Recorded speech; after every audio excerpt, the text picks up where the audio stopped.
ಜ್ವರ ಅನ್ನುವಂಥದ್ದು ಇಳಿತಾ ಇಲ್ಲ, ಶೀನುಗಳು ನಿಲ್ತಾ ಇಲ್ಲ. ಏನು ಮಾಡೋದು ಅನ್ನುವಂಥದ್ದೇ ದೊಡ್ಡ ಪ್ರಶ್ನೆ ಆಗಿಬಿಟ್ಟಿದೆ ಇವತ್ತು ನಾವು ಯಾರ ಮನೆಗೆ ಹೋಗಿ ನೋಡಿದರೂ ಕೂಡ ಪ್ರತಿಯೊಬ್ಬರಿಗೂ ಚಳಿ ಜ್ವರ ಅನ್ನುವಂಥದ್ದು ಕಾಣ್ತಾನೆ ಇರುತ್ತೆ. ಮತ್ತು ಚಳಿ ಜ್ವರದ ಒಬ್ಬ ಪೇಷಂಟು ಪ್ರತಿಯೊಂದು ಮನೆಯಲ್ಲೂ ಕೂಡ ಇದ್ದೇ ಇರ್ತಾರೆ. ಅದಕ್ಕೆ ಸಂಬಂಧಪಟ್ಟ ಹಾಗೆ ಒಂದಿಷ್ಟು ಬ್ರೇಕಿಂಗ್ಗಳಿದೆ. ಆ ಬ್ರೇಕಿಂಗನ್ನು ನೋಡ್ತಾ ಹೋಗೋಣ. ಆ ಜ್ವರದ ಮುನ್ಸೂಚನೆ ಏನು? ಹಾಗಾದರೆ ಯಾಕೆ ಚಳಿ ಜ್ವರ ಬರ್ತಾ ಇದೆ? ಅನೇಕರಿಗೆ ಇವತ್ತು ನೆಗಡಿ, ಕೆಮ್ಮು, ಶೀನು ಇದು ಕಡಿಮೆನೇ ಆಗ್ತಾ ಇಲ್ಲ.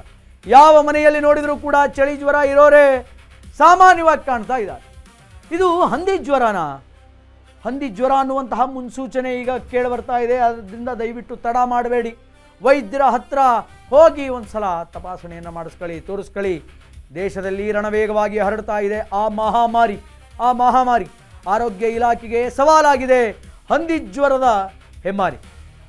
ಪೋಷಕರೇ, ನಿಮ್ಮ ಮಕ್ಕಳಿಗೆ H1N1 ವೈರಸ್ ಟಾರ್ಗೆಟ್ ಮಾಡುವಂತಹ ಸಾಧ್ಯತೆ ಇದೆ.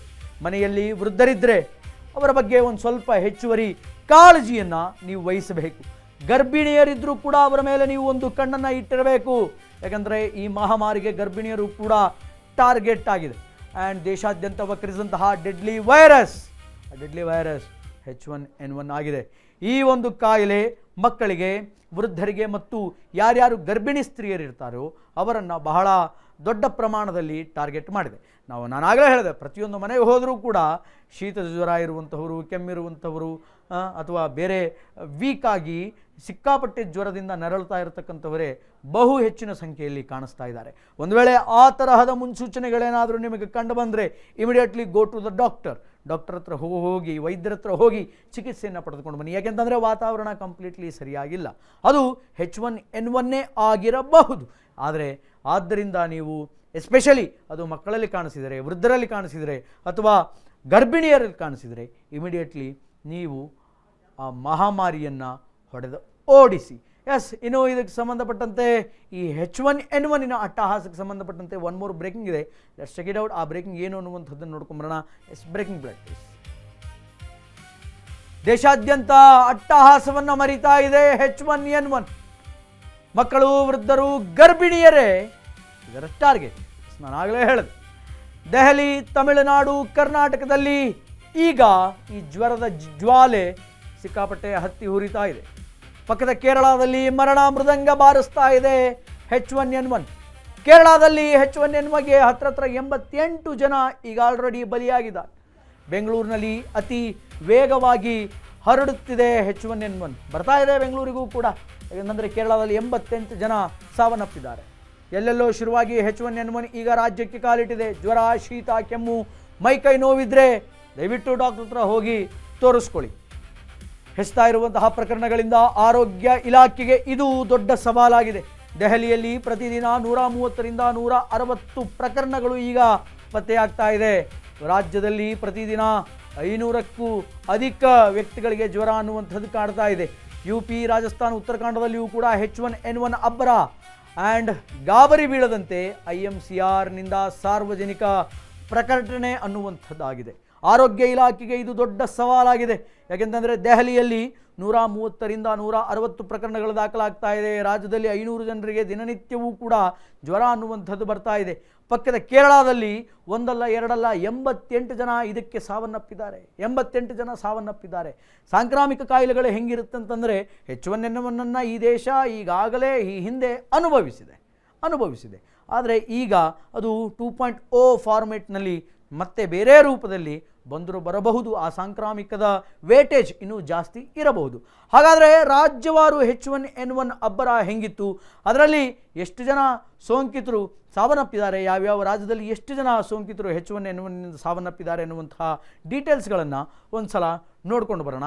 ಈ ಒಂದು H1N1 ಕಾಯಿಲೆಯಿಂದ ಕೇರಳದಲ್ಲಿ ಹತ್ರ 7,421 ಸೋಂಕಿತರ ಪೈಕಿ 88 ಸಾವುಗಳು ಅನ್ನುವಂಥದ್ದು ಆಗಿದೆ. ಆ್ಯಂಡ್ ಕರ್ನಾಟಕದಲ್ಲಿ 4,212 ಸೋಂಕಿತರಿದ್ದಾರೆ. ಆದರೆ ಯಾವುದೇ ಸಾವುಗಳು ನಮ್ಮ ರಾಜ್ಯದಲ್ಲಿ ಅಂದರೆ ಕರ್ನಾಟಕದಲ್ಲಿ ಆಗಿಲ್ಲ. ಬಟ್ ಕೇರಳದಲ್ಲಿ ಈಗ 88 ಸಾವುಗಳು ಆಗಿದೆ ಅನ್ನುವಂತಹ ವಿಚಾರ ಬೆಳಕಿಗೆ ಬರ್ತಾ ಇದೆ. ಹಾಗಾದರೆ ದೆಹಲಿಯಲ್ಲಿ ಸೋಂಕಿತರ ಸಂಖ್ಯೆ 2,446. ಅಲ್ಲೂ ಕೂಡ ಯಾವುದೇ ಸಾವುಗಳಾಗಿಲ್ಲ. ಮಹಾರಾಷ್ಟ್ರದಲ್ಲಿ 1,109 ಆ್ಯಂಡ್ ತಮಿಳುನಾಡಿನಲ್ಲಿ 1,558. ದೆಹಲಿಯಲ್ಲಿ ಸಾವಾಗಿಲ್ಲ, ಮಹಾರಾಷ್ಟ್ರದಲ್ಲಿ ಸಾವಾಗಿಲ್ಲ, ತಮಿಳುನಾಡಿನಲ್ಲಿಯೂ ಕೂಡ ಸಾವಾಗಿಲ್ಲ, ಆ್ಯಂಡ್ ನಮ್ಮ ಕರ್ನಾಟಕದಲ್ಲಿಯೂ ಕೂಡ ಯಾವುದೇ ಸಾವಾಗಿಲ್ಲ. ಸೋಂಕಿತರ ಸಂಖ್ಯೆ ಇದೆ ಎಲ್ಲ ಕಡೆಯಲ್ಲೂ ಕೂಡ, ಈ 4 ರಾಜ್ಯಗಳಲ್ಲಿಯೂ ಕೂಡ, ಮಹಾರಾಷ್ಟ್ರ, ತಮಿಳುನಾಡು, ಕರ್ನಾಟಕ ಮತ್ತು ದೆಹಲಿ, ಎಲ್ಲ ಕಡೆಯಲ್ಲೂ ಕೂಡ 1000ಕ್ಕೂ ಅಧಿಕ ಸೋಂಕಿತರ ಸಂಖ್ಯೆ ಇದೆ. ಬಟ್ ನೋ ಡೆತ್ಸ್, ಎಲ್ಲಿಯೂ ಕೂಡ ಸಾವಾಗಿಲ್ಲ. ಸಾವಾಗಿರೋದು 4000ಕ್ಕೂ ಅಧಿಕ ಪ್ರಕರಣಗಳು, 7,000ಕ್ಕೂ ಅಧಿಕ ಸೋಂಕಿತರ ಸಂಖ್ಯೆ ಇರುವಂತಹ ಕೇರಳದಲ್ಲಿ ಮಾತ್ರ 88 ಜನ ಸಾವನ್ನಪ್ಪಿದ್ದಾರೆ. ಹಾಗಾದರೆ ಈ H1N1 ಅಂದರೆ ಏನು, ಈ ವೈರಸ್ ಏನು, ಇದು ಹೆಂಗೆ ಬರುತ್ತೆ ಅನ್ನುವಂಥದ್ದನ್ನು ಒಂದು ಸ್ವಲ್ಪ ಮಾಹಿತಿ ಕೊಡುವಂತಹ ಪ್ರಯತ್ನ ಮಾಡ್ತೀನಿ. ಅದರ ಬಗ್ಗೆ ಒಂದು ಸ್ವಲ್ಪ ಡೀಟೇಲ್ಡ್ ಆಗಿ ನೋಡೋಣ. ಬೇಸಿಕಲಿ H1N1 ಅಂದರೆ ಏನು, ಇದು ಹೆಂಗಿರುತ್ತೆ ಅನ್ನುವಂತಹ ಕುತೂಹಲ ನಿಮಗೆಲ್ಲ ಇರುತ್ತೆ ಸರ್ವ ಸಾಮಾನ್ಯವಾಗಿ. H1N1 ಫ್ಲೂ, ಇದರ ಮತ್ತೊಂದು ಹೆಸರು ಹಂದಿ ಜ್ವರ ಅಂತ. ಇದು ತೀವ್ರವಾದಂತಹ ಉಸಿರಾಟದ ಸಮಸ್ಯೆಯನ್ನು ಸಾಮಾನ್ಯವಾಗಿ ಉಂಟು ಮಾಡುತ್ತೆ, ಬ್ರೀತಿಂಗ್ ಪ್ರಾಬ್ಲಮನ್ನು ಸೃಷ್ಟಿ ಮಾಡುತ್ತೆ. ಮೂಗು, ಗಂಟಲು ಮತ್ತು ಶ್ವಾಸಕೋಶದ ಮೇಲೆ ಇದರ ಅನಾರೋಗ್ಯದ ಪರಿಣಾಮ ಬೀಳುತ್ತೆ. ಆರಂಭದಲ್ಲಿ ಇದು ಹಂದಿಗಳಲ್ಲಿ ಮಾತ್ರ ಕಂಡುಬರ್ತಾ ಇತ್ತು. ಕಾಲಕ್ರಮೇಣ ಈ H1N1 ವೈರಸ್ ಅನ್ನುವಂಥದ್ದು ರೂಪುಗೊಂಡು ಟ್ರಾನ್ಸ್ಫಾರ್ಮ್ ಆಗಿ ಸ್ವಲ್ಪ ಅಪ್ಡೇಟ್ ಆಗಿ ತದನಂತರದಲ್ಲಿ H1N1 ಅನ್ನುವಂತಹ ಈ ಕಾಯಿಲೆ ಮನುಷ್ಯರಿಗೂ ಕೂಡ ಬರೋದಕ್ಕೆ ಪ್ರಾರಂಭ ಆಯಿತು. ಆ್ಯಂಡ್ 2009 ವರ್ಲ್ಡ್ ಹೆಲ್ತ್ ಆರ್ಗನೈಜೇಷನಿಂದ ಜಾಗತಿಕ ಸಾಂಕ್ರಾಮಿಕ ರೋಗ ಇದು ಅಂತ ಹೇಳಿ ಅಫಿಷಿಯಲ್ ಆಗಿ ಅನೌನ್ಸ್ ಆಯಿತು 2009. ಇದು H1N1 ಒಂದು ಹಿಸ್ಟ್ರಿ ಅಂತ ಹೇಳ್ಬೋದು.